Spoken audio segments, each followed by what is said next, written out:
July 11, 2010. Soccer City, Johannesburg. 84,490 fans. The Netherlands were 120 minutes from their first ever World Cup title, and one man's goal ended 36 years of waiting. This is the story of the 2010 World Cup final and the closest the Dutch have ever come to becoming world champions. The Netherlands swept through South Africa unbeaten, carrying a sense of destiny at every step. In the group stage, they took down Denmark 2-0, edged past Japan 1-0, and finished with a 2-1 win over Cameroon. The knockout rounds only fueled belief: a 2-1 victory over Slovakia, a dramatic comeback to beat Brazil 2-1, and a tense 3-2 semifinal thriller against Uruguay. Wesley Sneijder stood at the heart of it all. 5 goals, joint top scorer of the tournament, and the creative force behind every Dutch surge. With Arjen Robben's speed on the wing and Sneijder pulling the strings, the team attacked with confidence and flair. By the time they reached Johannesburg, the Dutch believed this was their moment. Spain arrived in Johannesburg as reigning European champions, carrying the weight of expectation and a reputation for suffocating control. Their midfield, anchored by Xavi Hernandez and Andrés Iniesta, operated with a precision rarely seen on the world stage. Every pass, every movement was measured. Tiki Taka at its purest.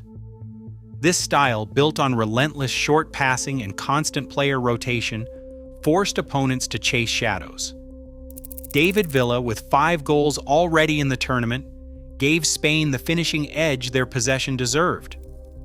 The Spanish system demanded discipline and patience, turning the midfield into a fortress and starving rivals of the ball. For the Dutch, this meant their composure and belief would be tested by a machine designed to frustrate and wear down even the most confident challengers. 2 philosophies met under the Johannesburg lights. On one side, the legacy of total football, the Dutch ideal where every player can move, press, and attack in any position, a style born from Rinus Michels and Johan Cruyff. On the other, Spain's Tiki Taka, short passes, constant movement, and meticulous control perfected by Xavi and Iniesta.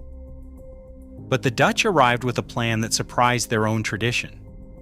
Bert van Marwijk, knowing Spain's midfield could suffocate any rhythm, instructed his players to disrupt, to battle, to break up the flow. The Dutch midfield, led by Nigel de Jong and Mark van Bommel, prepared for a physical contest, trading fluidity for force. Critics called it a betrayal of the Dutch soul, but inside the camp, the mission was clear: stop Spain's carousel at any cost. This was not the Netherlands of old. It was a team willing to risk beauty for the chance at history. From the opening whistle, Johannesburg was a cauldron. The final became a battle of nerves and bodies as the Netherlands abandoned their legacy of flowing football for a physical, combative edge. Referee Howard Webb was forced to reach for his pocket again and again, 14 yellow cards in total, a record for any World Cup final. Nigel de Jong's high boot into Xabi Alonso's chest summed up the tone. Every challenge thundered with desperation, every tackle risked disaster. The Dutch midfield, built to disrupt Spain's rhythm, pressed and hacked, sacrificing style for survival. Yet amid the chaos, the moment that still haunts Dutch dreams arrived. In the 62nd minute, Arjen Robben burst through the Spanish defense, racing clear for a one-on-one with Iker Casillas. The stadium seemed to hold its breath. Robben's shot was true, but Casillas stuck out his foot and deflected it wide. That miss, replayed endlessly in Dutch minds, was a turning point, the closest the Netherlands would come to glory. As the match wore on, the cost of their approach mounted. In the 109th minute, John Heitinga, already on a booking, brought down Andrés Iniesta and saw red. Reduced to 10 men, the Dutch were left exposed, their discipline shattered.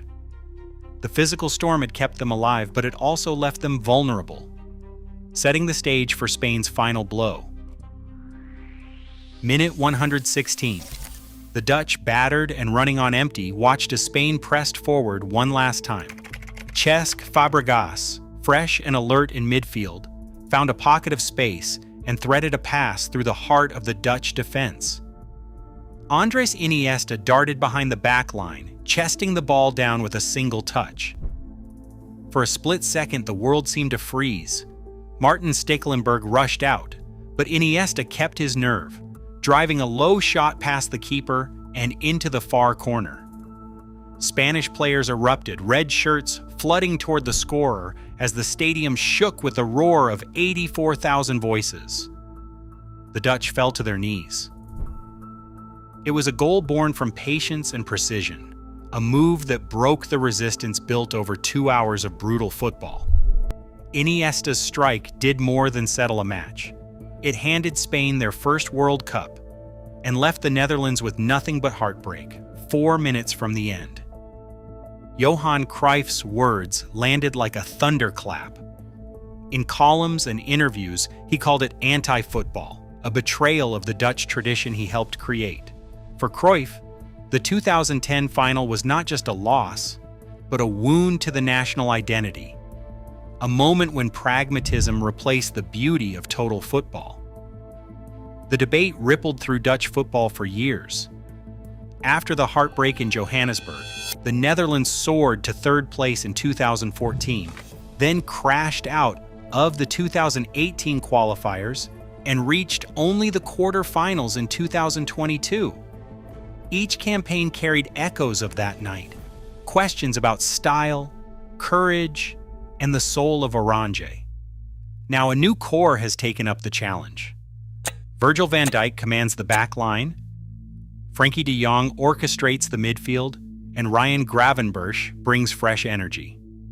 The hope is clear that this generation can blend Cruyff's ideals with modern strength and finally lift the trophy that slipped away.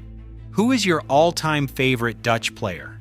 Let us know below, and do not forget to subscribe for more football stories. Robben's miss, Heitinga's red, Iniesta's ruthless finish. 2010 still haunts Dutch dreams. Cruyff's criticism lingers as a new generation eyes 2026. Who is your favorite Dutch player? Subscribe for more.